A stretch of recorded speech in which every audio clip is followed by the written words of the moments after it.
kelas MJ 501, saya akan mempresentasikan tugas akuntansi biaya. Berikut penjelasannya.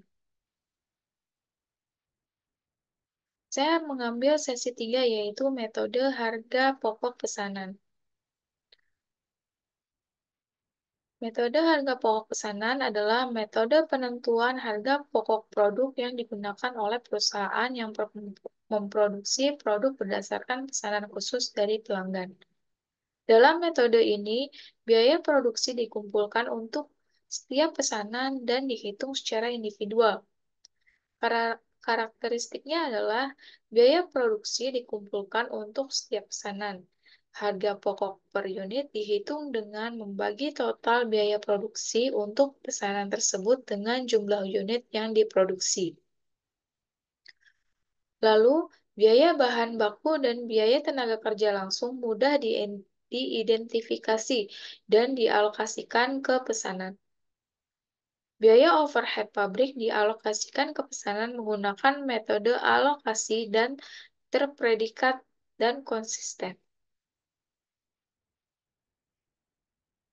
Kelebihannya adalah memberikan informasi biaya yang akurat untuk setiap pesanan, membantu dalam penetapan harga jual yang kompetitif, membantu dalam pengambilan keputusan terkait produksi.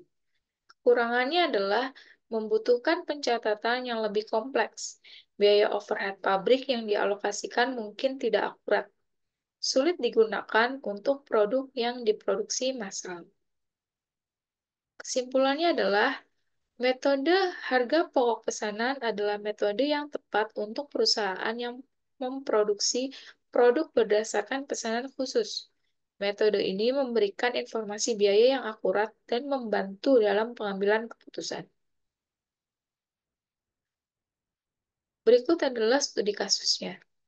PT XYZ menerima pesanan dari PT ABC untuk memproduksi 100 unit mesin. Biaya bahan baku untuk 100 unit mesin adalah 10 juta. Dan biaya tenaga kerja langsung adalah 5 juta. Tarif overhead pabrik adalah 2.000 per unit. Lalu kita cari total biaya langsung. 10 juta ditambah 5 juta, hasilnya adalah 15 juta. Lalu total biaya overhead, 100 unit dikali 2.000 per unit. Hasilnya adalah 200.000.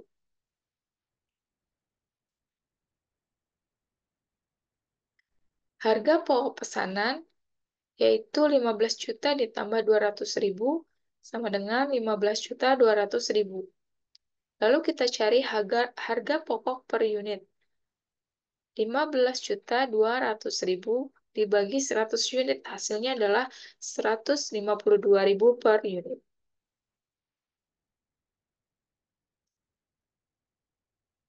Lalu saya ambil sesi 15, analisis CVP,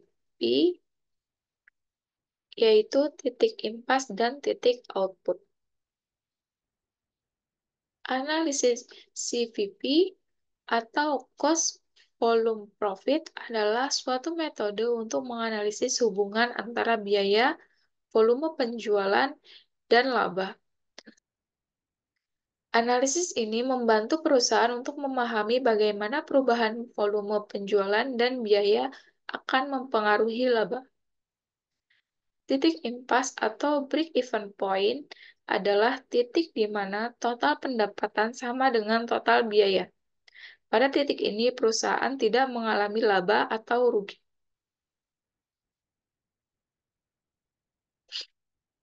Titik output adalah volume output yang ingin dicapai perusahaan untuk mencapai target laba tertentu. Rumusnya adalah titik impas atau BEP unit sama dengan biaya tetap dibagi harga jual per unit dikurang biaya variabel per unit. Lalu titik impas BEP rupiah adalah biaya tetap dibagi 1 kurang margin kontribusi. Titik output adalah target laba ditambah biaya tetap dibagi harga jual per unit dikurang biaya variabel per unit. Kesimpulannya adalah analisis CVP adalah alat yang penting bagi perusahaan untuk membantu memahami hubungan antara biaya, volume penjualan, dan laba. Berikut adalah studi kasusnya. PT XYZ memproduksi produk A dengan informasi berikut. Biaya tetapnya adalah 100 juta. Harga jual per unit adalah 10.000. Biaya variabel per unit adalah 6.000. Titik impas BP. Titik impas BEP unit adalah 100 juta dibagi 10.000 dikurang 6.000. Hasilnya adalah 25.000 unit. Lalu titik impas rupiahnya adalah 100 juta dibagi 1 dikurang 0,6. Hasilnya adalah 250 juta. Titik output untuk target laba sebesar 50 juta adalah 50 juta ditambah 100 juta dibagi 10.000 dikurang 6.000. Hasilnya adalah 37.500 unit. Sekian presentasi dari saya, kurang dan lebihnya mohon maaf. Assalamualaikum warahmatullahi wabarakatuh.